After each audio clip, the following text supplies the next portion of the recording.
మళ్ళీ మళ్ళీ ఇది రాని రోజు, మల్లె జాజి అల్లుకున్న రోజు. జాబిలంటి ఈ చిన్నదాన్ని చూడకుంటే నాకు వెన్నెలేది.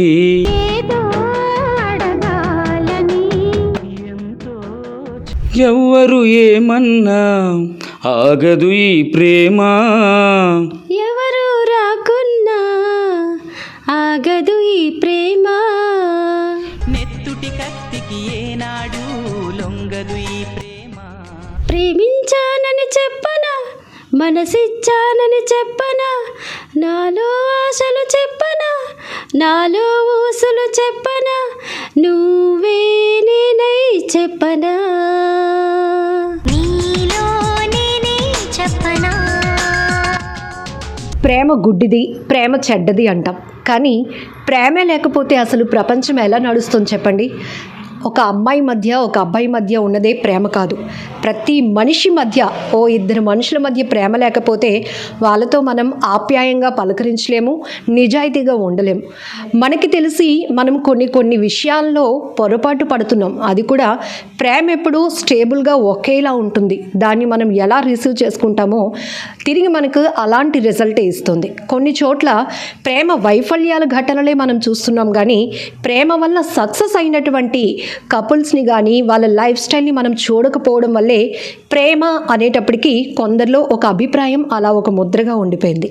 ఇప్పుడు వ్యాలంటైన్స్ డే నిజానికి ప్రేమికుల రోజు అని పేరు పెట్టినా ఈ కల్చర్ మంది కాకపోయినా కూడా అసలు ప్రేమతత్వం అంటే ఏంటి? ప్రేమ ఎవరి మధ్య చిగురిస్తుంది? ప్రేమను నిజంగా మనం ప్రేమిస్తే మనల్ని ఎలాంటి సక్సెస్ వైపు, హ్యాపీ లైఫ్ వైపు నడిపిస్తోంది? ఇలాంటి బెస్ట్ ఎగ్జాంపుల్ చెప్పడానికి నిజానికి ప్రేమ గుడ్డిది అని వెంటనే అనేస్తూ ఉంటాం. కానీ కాదు, ప్రేమ అంటే ఒక వెలుగు. సో ఇక్కడ మనతో పాటు ఉన్న ఈ బ్యూటిఫుల్ కపుల్, వీళ్ళిద్దరూ కూడా అప్పలరాజు గారు, శ్రీదేవి గారు. ఇద్దరూ ప్రేమ వివాహం చేసుకుని ఎన్నేళ్ళు అయింది, వాళ్ళ లైఫ్ జర్నీ ఎట్లా కొనసాగుతోంది, వాళ్ళ మాటల్లోనే విందాం. బిఫోర్ దట్, ఇద్దరికి కంటి చూపు లేకపోయినా ఈ ప్రపంచాన్ని వాళ్ళ ఇద్దరు మనసుతో ఒక గ్రేట్ కోఆర్డినేషన్తో ప్రేమతో చూడగలుగుతున్నారు, ప్రేమతో నడుస్తున్నారు. అంతేకాదు వాళ్ళిద్దరి ప్రేమతో మరి కొంతమంది అలాంటి పరిస్థితిలో ఉన్న వాళ్ళని కూడా వాళ్ళు ఆశ్రయం కల్పించిన స్థాయికి వెళ్ళారు. అంటే రియల్గా వీళ్ళు గ్రేట్ కపుల్ అని నేనైతే చెప్తాను. నిజంగా ఇలాంటి వాళ్ళు ఈ ప్రేమికుల రోజుకి ఎలిజిబుల్ పర్సన్స్ అని కూడా నేను అభిప్రాయపడుతున్నాను. ఒకసారి వీళ్ళతో మాట్లాడదాం. అప్పలరాజు గారు, శ్రీదేవి గారు. Hi madam. హాయ్ అండి. Hi madam. ఎస్, మీ ప్రేమకు ఎన్నేళ్ళు? మేడం మా ప్రేమకి అయితే 16 ఏళ్ళు మేడం. 16 ఏళ్ళు అయిందా? ఓకే, శ్రీదేవి గారు ఒక మంచి పాటతో మన ఇంటర్వ్యూ స్టార్ట్ చేద్దాం. మళ్ళీ మళ్ళీ ఇది రాని రోజు, మల్లె జాజి అల్లుకున్న రోజు. జాబిలంటి ఈ చిన్నదాన్ని చూడకుంటే నాకు వెన్నెలేది. ఏదో అడగాలని, ఎంతో చెప్పాలని, రగిలే ఆరాటంలో వెళ్ళలేను, ఉండలేను, ఏమి కాను. మళ్ళీ మళ్ళీ ఇది రాని రోజు, మల్లె జాజి అల్లుకున్న రోజు. Wow, super. అనుకుని వేసుకున్నారా పింక్ మ్యాచింగ్, లేకపోతే అనుకోకుండా? అనుకోలేదు మేడం, ఎందుకంటే మాకు కనిపించదు కాబట్టి ఎలాగనుకుంటాం. సూపర్. ఇక్కడ కూడా డ్రెస్సింగ్ లో కూడా వాళ్ళిద్దరి మధ్య ఒక మంచి కోఆర్డినేషన్. నిజానికి మేము ఎక్స్పెక్ట్ చేసాం మీ నుంచి ఓన్లీ ఆ ప్రేమ ఎట్లా ఉంటుందని. బట్ పింక్ అనేది కూడా ప్రేమకి ఒక సింబాలిక్. ఇద్దరు అనుకోకుండా వేసుకున్న చాలా, మిమ్మల్ని ఇద్దరిని చూస్తే చాలా హ్యాపీ అనిపిస్తోంది. సో మీ పాటలో ఎంత మంచి కోఆర్డినేషన్ ఉందో, ఇంకా మీ 16 ఏళ్ళ మీ ప్రేమ వైవాహిక జీవితంలో కూడా అంతే కోఆర్డినేషన్ ఉంది అనుకుంటున్నాం. ఫస్ట్ మీ ఇద్దరిలో ఎవరు, అసలు మీ ఇద్దరు లవ్ స్టోరీ నేను శ్రీదేవి గారిని అడిగే తెలుసుకుంటా. శ్రీదేవి గారు, ఎలా మొదలైంది మీ ప్రేమ? మేడం మా వారు ఆర్కెస్ట్రాలో పనిచేసేవారు, అదే సింగర్గా పనిచేసేవాళ్ళు.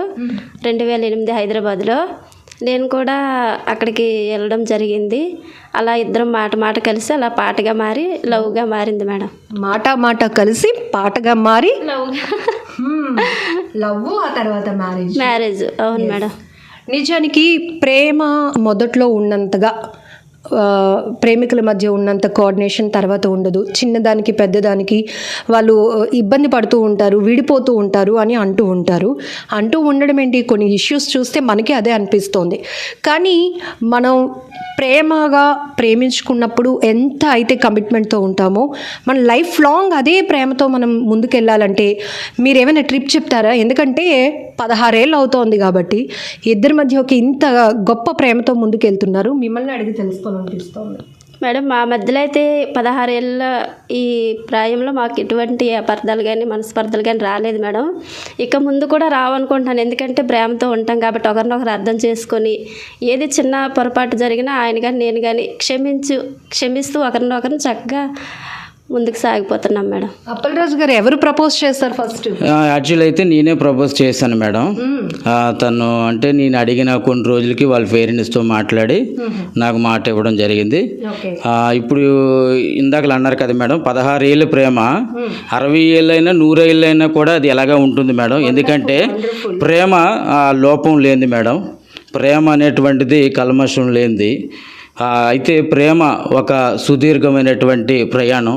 ఈ ప్రయాణంలో ఒకరినొకరు అర్థం చేసుకుంటూ ఖచ్చితమైనటువంటి మనస్తత్వంతో ఉంటే కనుక ఆ ప్రేమ 100 ఏళ్ళు కాదు 1000 ఏళ్ళు కూడా ఫలిస్తుంది మేడం. ప్రేమ చెడ్డదా? ప్రేమని అవసరాలకు వాడుకునే వాళ్ళు చెడ్డవాళ్ళ? ప్రేమ అవసరాలకు వాడుకున్నలే చెడ్డవాళ్ళు మేడం. ప్రేమ చెడ్డదైతే కాదు. ప్రేమను ప్రేమగానే ట్రీట్ చేస్తే అది ప్రేమే అవుతుంది మేడం. అసలు బ్యాక్ టు బ్యాక్ ఇద్దరు చాలా క్లారిటీగా ఉన్నారు. ఇంకొకటి ప్రేమ గుడ్డిది అంటారు. ఎందుకు అది ఎందుకు వస్తుంది ఆ వర్డ్? అంటే బాహ్యంగా చూస్తున్నారు కానీ మేడం, చాలామంది అంతరంగంగా ప్రేమను చూడట్లేదు మేడం. ఒక షాప్లోకి వెళ్ళి మనం ఈ డ్రెస్ తీసుకోవాలా, ఆ డ్రెస్ తీసుకోవాలా అనేటువంటి చూపులతో ప్రేమను చూస్తే అది ఎవరికి అర్థం కాదు మేడం. హృదయాంతరంగము నుంచి వచ్చేటటువంటి ప్రేమ నిజమైన ప్రేమ మేడం. వావ్, సూపర్ అండి. ఇప్పుడు శ్రీదేవి గారు ప్రతి ఆడపిల్లకి తన్ని పెళ్లి చేసుకోబోయే అబ్బాయి ఇలా ఉండాలి, ఇలా నన్ను చూసుకోవాలని కొన్ని ఎక్స్పెక్టేషన్స్ ఉంటాయి. కానీ అప్పలరాజు గారు పాట దగ్గర మాట కలిపి నువ్వంటే నాకు ఇష్టం అన్నప్పుడు మీరు ఎలా ఆయన్ని చూడలేరు, బట్ ఎట్లా తెలుసుకోగలిగారు ఈయనతో లైఫ్? కాబట్టి ఆయన క్యారెక్టర్ నాకు నచ్చి చేసుకుంటే ఈయన్నే చేసుకోవాలి. ఎందుకంటే జీవితాంతం ఈయనతో నా జీవితం వెళ్ళిపోవాలన్న ఆలోచనతో నేను చేసుకున్నాను మేడం. అంటే మీరు అన్నట్టు బాహ్యంగా చూడటం కాదు ప్రేమ అంటే, లోతుగా దాన్ని అర్థం చేస్తాయి కాబట్టి మరి వివాహం జరిగింది మేడం. మనసులు కలవకపోతే వివాహం అంటే జరగదు కదా. మరి 16 ఏళ్ళ మీ ప్రేమ వివాహానికి సింబాలిక్గా ఒక చిన్న పాట. ఎవ్వరు ఏమన్నా ఆగదు ఈ ప్రేమ, ఎవరు రాకున్నా ఆగదు ఈ ప్రేమ, నెత్తురు కత్తికి ఏనాడు లొంగదు ఈ ప్రేమ, మెత్తని మనసులు ఏ రోజు వీడదు ఈ ప్రేమ, కులము మతము లేదంటుంది మనసుకు ఈ ప్రేమ, నింగే నేల ఉన్నన్నాళ్ళు ఉంటుంది ప్రేమ, శాశ్వతమీ ప్రేమ. ఎక్సలెంట్. అసలు ఏం కోఆర్డినేషన్. జయం సినిమా అంటేనే ప్రేమకి చాలా సింబాలిక్. ఇందులో నిజంగా చాలా థీమ్ ఉంది. కులం మతం లేనిది ఈ ప్రేమ అంటారు. బట్ మిమ్మల్ని ఇద్దరిని చూస్తే చాలా హ్యాపీగా అనిపిస్తోంది. చాలామందికి మీరు చాలా ఇన్స్పిరేషన్ కూడా. సో మీరు చెప్పారు ఇందాకలో ఆయన్ని నేను చూడలేదు కాబట్టి ఆయన మీద నమ్మకంతో ప్రేమతో ముందుకు వెళ్ళిపోతున్నాము అని చెప్పేసి. సో చిన్న చిన్న పొరపాట్లు ప్రతి ఒక్కరి మధ్య ఉంటాయి.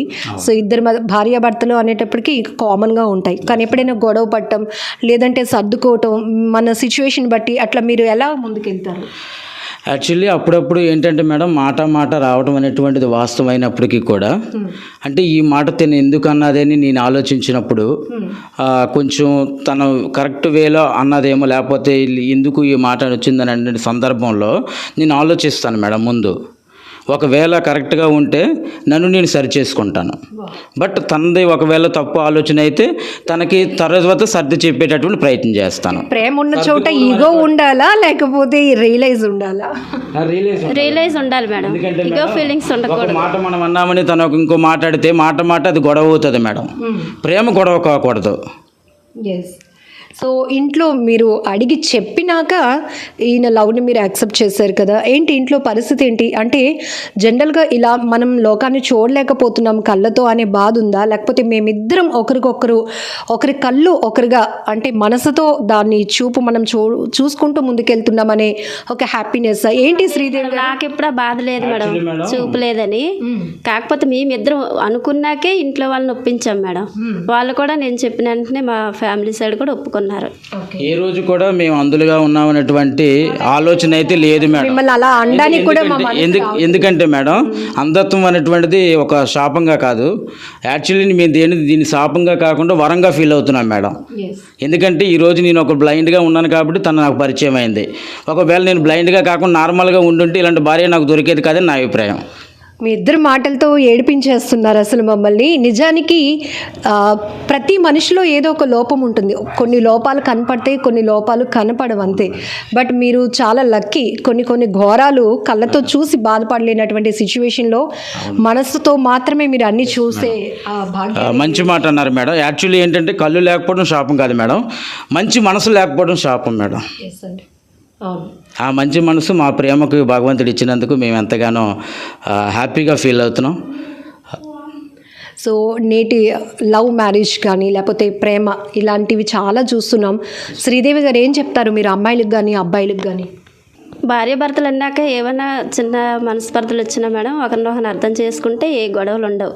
అందులో ప్రేమతో కలిసిమెలిసి ఉండేటప్పుడు ఏది చిన్నది వచ్చినా అడ్డం వచ్చినా సరే మనకి ఇంకా అది ఎదురు కాకూడదు. మళ్ళీ ఇంకోసారి రెండోసారి మూడోసారి అలాగే ఇంకెదురు కాకుండా ప్రేమతోనే దేన్నైనా జయించాలని నేను చెప్తాను, అబ్బాయి కానీ అమ్మాయి కానీ. అది సాధ్యమేనంటారా? అంటే నేను ఇంత నువ్వంతా నేను ఇది నువ్వు అది అనేది ఒక మాట అన్నప్పుడు భార్యగా అమ్మాయి తగ్గిపోవడంలో చాలా ఉంటుంది మేడం.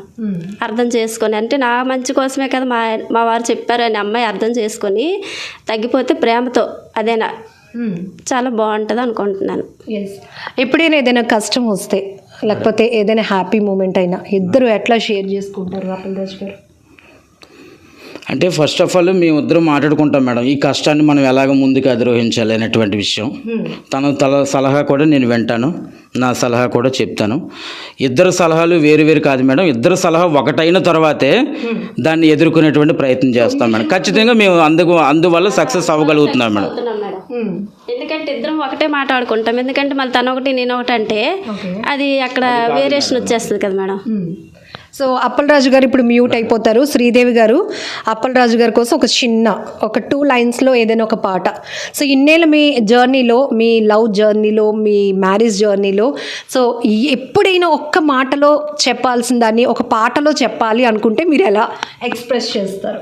ప్రేమించానని చెప్పనా, మనసిచ్చానని చెప్పనా, నాలో ఆశలు చెప్పనా, నాలో ఊసులు చెప్పనా, నువ్వే నేనై చెప్పనా,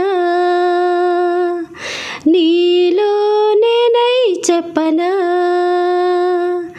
ప్రేమించానని చెప్పనా, మనసిచ్చానని చెప్పనా, నాలో ఆశలు చెప్పనా, నాలో ఊసులు చెప్పనా, నువ్వే నేనై చెప్పనా, నీలో నేనై చెప్పనా.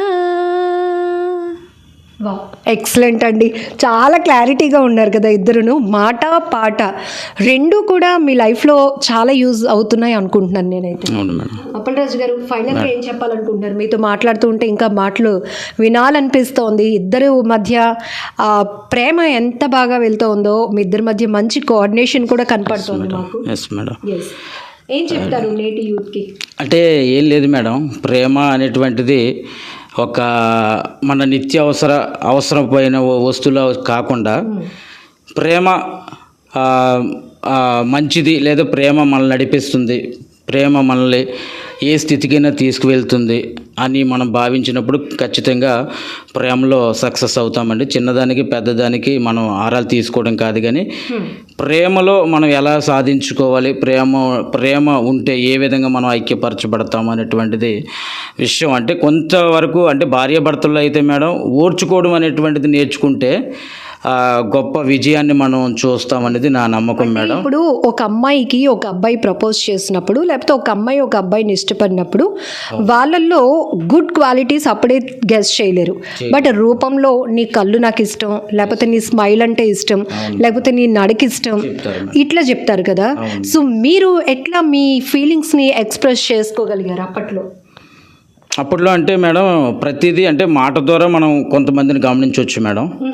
ఆ తర్వాత వాళ్ళు అంటే చేసే పని క్రియ ఉంటుంది కదా మేడం, క్రియ వల్ల కూడా వాళ్ళని మనం గుర్తించవచ్చు మేడం. దాన్ని బట్టి నేను ఏం చేశానంటే తిన మాటను ఫస్ట్ ఆఫ్ ఆల్ నేను తీసుకున్నాను. సెకండరీ ఏంటంటే తిన ఎలాగుంటుంది ఏంటి అనేటువంటిది కూడా నేను గమనించగలిగాను మేడం. సో అప్పుడు నాకు రైట్ పర్సన్ అనుకొని నేను ఈ విధంగా నేను మ్యారేజ్ ఫిక్స్ అయ్యాను మేడం. మీ ఆస్పెక్ట్లో మీరే ఎలాగ తనని అనుకున్నారు? నేను కూడా అంతే మేడం. సార్ ఒక్క మంచితనం ప్రవర్తన, తర్వాత ఆయన మాట చాలా నీట్గా చక్కగా అసలు అంటే ఎవరిని ఎలా పిలవాలో ఎవరితో ఎలా మాట్లాడాలో చక్కగా ఆయనలో అది చూసి నాకు నచ్చింది మేడం, చేసుకున్నాను. సూపర్ అండి. ఎనీహౌ కంగ్రాచులేషన్స్ ఇద్దరికి మరొకసారి, ఇద్దరికి కూడా ప్రేమికుల దినోత్సవ శుభాకాంక్షలు. మీ ఇద్దరికి బ్యూటిఫుల్ కపుల్. వీళ్ళిద్దరితో మాట్లాడిన తర్వాత చాలామందికి చాలా క్లారిటీ రావాలి ఖచ్చితంగా. ఎందుకంటే మనం చూసేది, తెలుసుకునేది, వినేది ప్రేమ కాదు. మనం ఫీల్ అవ్వాలి అంటే స్కిన్ టచ్ ఫీల్ అవ్వటం కాదు, మనసులు కలిస్తే మన లైఫ్ ఎలా ఉంటుందో మనం ముందే ఊహించగలుగుతాము. అది ఏంటంటే ఒక నాలెడ్జ్ అనేది మనం ఏదో బయట ఇంకొకరు ఇచ్చే రివ్యూస్ బట్టి కాదు, కానీ మనకు ఒక ఒపీనియన్ పుడుతుంది మనసులో. దాన్ని ముందుకి మనం లాంగ్ జర్నీ చేయాలి, లాంగ్ మనం ట్రావెల్ అవ్వాలి. ఇద్దరు మనసులు కలిసి జీవితాంతం కలిసి ఒక్కటిగా ప్రయాణించాలి అని మనం ఎప్పుడైతే ఫస్ట్ లవ్లోనే మనం ఒక కమిట్మెంట్తో ఉంటామో అప్పుడు ఈగోలు ఇలాంటివి ఏవి కూడా మనల్ని టచ్ చేయవు కాదు. రియలైజ్తో ఒకవేళ ఎవరైనా మిస్టేక్ చేసినా ఒకరికొకరు అర్థం చేసుకుంటూ ముందుకు వెళ్ళాలి. మనం లాంగ్ జర్నీ చేయటం వల్ల మనం మరికొంతమందికి ఇన్స్పిరేషన్గా నిలుస్తాము అనేటటువంటి ఆలోచనతో వీళ్ళ 16 ఏళ్ళ ప్రేమ జర్నీ అయితే ఇప్పటికీ కంటిన్యూ అవుతోంది. వీళ్ళిద్దరి మధ్య ఇంకొక చిన్న విషయం చెప్పాలి వీళ్ళ కోసం. సో చాలామంది ఆర్ఫన్స్, అనాథలు కానీ వాళ్ళలాగా చూపు లేనటువంటి పరిస్థితిలో ఉన్న వాళ్ళు కూడా కుటుంబాల నుంచి బయటకు పంపించేసే పరిస్థితిలో, లేకపోతే వాళ్ళంతా వాళ్ళు బయటకు వచ్చేసే వాళ్ళు కూడా వీళ్ళు ఆశ్రయం కల్పిస్తూ ముందుకు వెళ్తున్నారు. సో ఇద్దరూ ఇప్పటికీ కూడా స్టిల్ ఆర్కెస్ట్రా రన్ చేస్తూ వాళ్ళ జీవనోపాధి చూసుకుంటూనే ప్రేమతో తమ లైఫ్ని లీడ్ చేస్తున్నామంటున్నారు. రియల్గా నేనైతే ఈ ప్రేమికుల దినోత్సవం రోజున ఒక గ్రేట్ బ్యూటిఫుల్ కపుల్ని మీకు ఇంట్రడ్యూస్ చేశానని అనుకుంటున్నాను. సో మీరు కూడా ప్రేమ పైన మీ ఒపీనియన్ ఏదైనా జెన్యున్గా కామెంట్ బాక్స్లో మెన్షన్ చేయండి.